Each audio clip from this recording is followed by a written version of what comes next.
Today is Wednesday, March 24th. We'll tell you what investigators are now saying about the gunman in the Boulder, Colorado grocery store shooting this week and how lawmakers on both sides of the aisle are reacting as the debate over gun laws intensifies.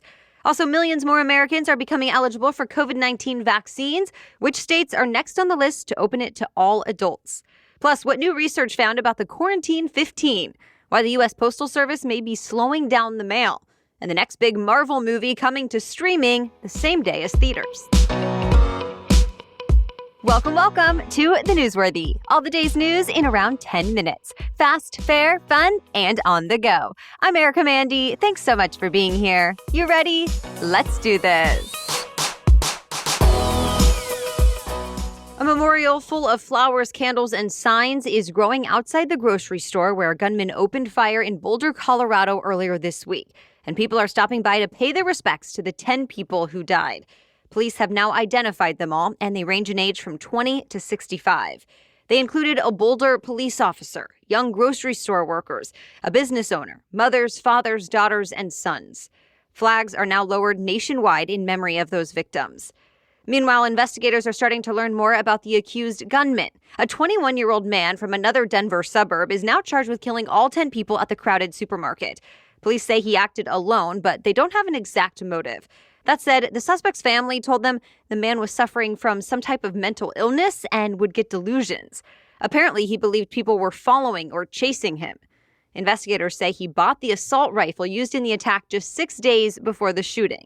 The city of Boulder actually banned assault rifle sales back in 2018, but just 10 days before the shooting and 4 days before the man bought the gun, a judge blocked that ban, saying cities are not allowed to make their own rules about guns and that it's actually up to the state.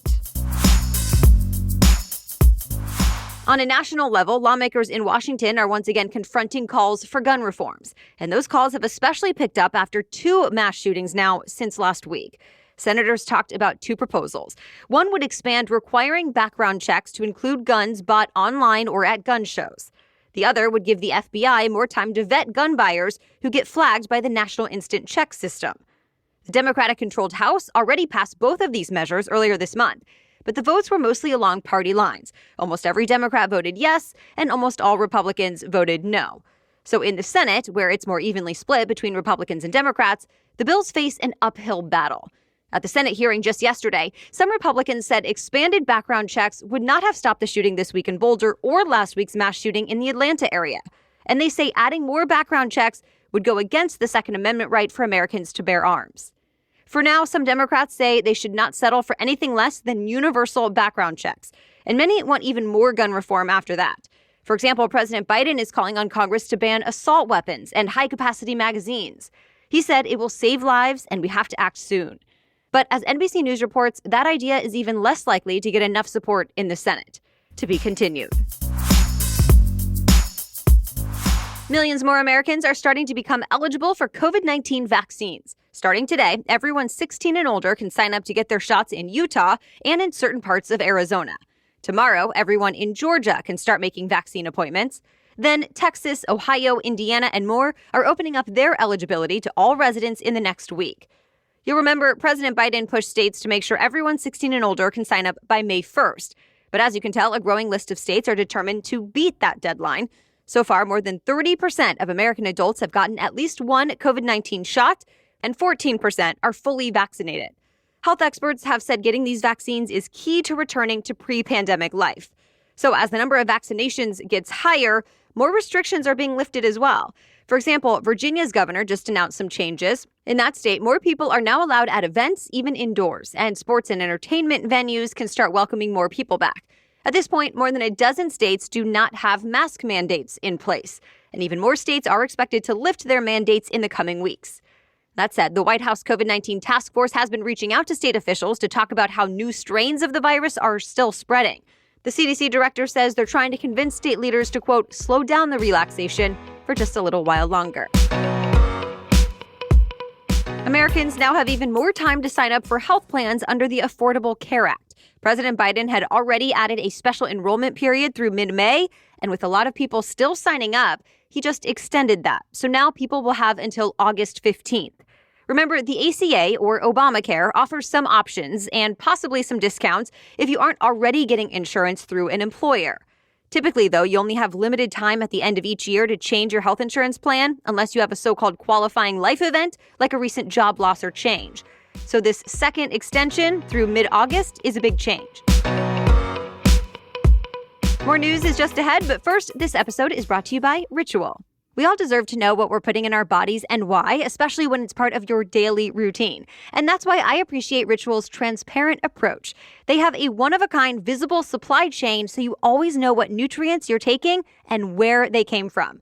In fact, I first heard about Ritual vitamins from my doctor, and the more I looked into them, the more I became a fan. And now I've been taking them for months. I also appreciate that I don't feel like I have to hold my nose when taking these pills, and they've never upset my stomach. I can take them with or without food. Plus, with Ritual, I never worry about running out. Ritual multivitamins are delivered every month with free shipping always. And you can get your money back for your first order if you don't love Ritual within your first month. So get your key nutrients with Ritual. And right now, the Newsworthy listeners can get a discount. You can get 10% off during your first 3 months. Just visit ritual.com/newsworthy to start your Ritual today. That's ritual.com/newsworthy. Okay, now back to the news. If you've gained some unwanted weight in the last year, you're certainly not alone. The American Psychological Association surveyed more than 3,000 adults in the U.S., and most of them said the pandemic has been bad for their weight. The men said they gained, on average, about 37 pounds. The average for women was 22 pounds. Another peer-reviewed study backs this up as well. Those researchers used weight measurements from smart scales, and they found adults under shelter-in-place orders gained about 2 pounds a month. And researchers say a lot more Americans likely kept up their lockdown habits even after restrictions were lifted. That means moving around less and likely eating more. They say the trend is concerning, especially since obesity was already a public health problem in the U.S. before the pandemic hit, and people who are obese have a higher risk of getting a severe case of COVID-19. That said, it does seem like Americans are ready to get back to working out. For example, a couple gym owners told The Atlantic they're even busier now than before the pandemic hit. Plus, a lot more people are looking for ways to work out at home. In fact, demand has been so high for Peloton exercise bikes and treadmills that customers have been waiting weeks or months for deliveries. The U.S. Postal Service has a plan to save money, but it could mean slowing down some mail and likely raising some prices. Postmaster General Louis DeJoy announced a new proposal this week. If it gets approved, it would take up to 5 days to get standard first-class mail delivered. Right now, the standard is 3 days or less. The plan would also shift more deliveries to trucks instead of planes. It would cut hours at some post offices, and it might raise the price of postage, although it's not clear by how much. Keep in mind, the proposal comes at a pretty desperate time for the post office. It's been struggling financially for years, and it could now lose $160 billion over the next decade. But not everyone thinks this new proposal is the right way to make up for those losses. House Speaker Nancy Pelosi said it would undermine the very mission of the USPS. Other lawmakers worry this could dramatically slow the delivery of critical things like prescription drugs and Social Security checks. However, the Postmaster General says at least 61% of mail will be delivered in less than 3 days anyway, and no matter what, the USPS needs to either make changes or get a big government bailout. Either way, nothing is set in stone yet. The Postal Service still wants to get the opinion of the Independent Postal Regulatory Commission before making any real changes. Well, Prince Harry is now a tech executive. He's been hired on at a Silicon Valley startup. It's called BetterUp Inc., and he will now be the company's chief impact officer. If you're not familiar, BetterUp is an app that gives coaching and mental health support. It works with employees of major corporations like Hilton, Warner Media, and Chevron, just to name a few. Prince Harry has apparently been coached by BetterUp as well. Moving forward, he'll now give input on product strategy and corporate giving. Plus, he'll be a public face of the company. Prince Harry has been an advocate for mental health services for the past few years, and he and Meghan Markle have recently opened up about their own struggles. Disney is doubling down on its streaming strategy. The company now says 2 of its highly anticipated movies will hit both streaming and theaters at the same time. The first is the live-action film Cruella, which will be released on May 28th. The second is the Marvel movie Black Widow, which is now set to drop July 9th instead of in May like originally planned. Both movies will debut on the big screen as well as on Disney+. But on streaming, you have to be subscribed to Disney Plus and still pay a $30 rental fee. Of course, this is something we've seen more and more of during the pandemic, as fewer people are going to in-person indoor theaters these days. So studios are now turning to streaming to boost revenue. It's not clear how long that will last, though. Disney has already said some movies coming out later this year and early next year will be released only in theaters at first, just like they used to be. It's a new record. A Banksy painting has sold for more than $23 million at an auction. That's the most expensive painting ever by the legendary street artist. You may remember the painting. It's called Game Changer, and it debuted last year. It was created in honor of British healthcare workers on the front lines of the pandemic. The artwork shows a young child playing with a toy of a Red Cross nurse wearing a cape and face mask. The artwork was donated, and until now, it's been on display at a hospital. But now a reproduction will take its place, and proceeds from the sale will benefit the hospital as well as other health organizations and charities in the UK. And that's it for the main news today, but now it's time for Work Wednesday, when we break down one interesting career or work-related news story every Wednesday. But first, thanks to our sponsor, Rothy's.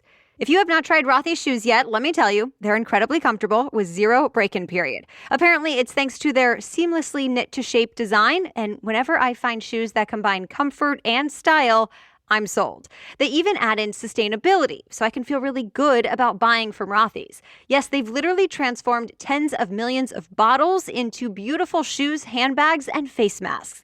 And Rothy's innovative manufacturing methods are also planet-friendly. Another major bonus? Rothy's are fully machine washable. Simply toss your shoes in the washing machine whenever they need a refresh. Plus, Rothy's has a bunch of chic styles to choose from. It's no surprise their best-selling shoe, the Point in Black, has more than 3,000 near-perfect reviews. And I give my Rothy's flats that I wear all the time 5 stars as well. So check out all the amazing shoes, bags, and masks available right now at rothys.com/newsworthy. That's rothys.com, rothys.com/newsworthy. Style and sustainability meet to create your new favorites. Head to rothys.com/newsworthy today. Okay, now back to Work Wednesday. And today we're talking about how companies are holding off on firing workers right now. As you know, millions of people have been laid off because of the pandemic. But when it comes to cutting ties with workers over performance issues, companies are pumping the brakes. Executives and corporate advisors tell the Wall Street Journal their businesses are reluctant to even raise performance issues right now, since so many people are dealing with high stress. Of course, that stress comes from school closures, childcare crises, and burnout from long at-home work days, among other things. So business leaders say they're trying to give workers more chances to improve, especially if they've been good employees in the past.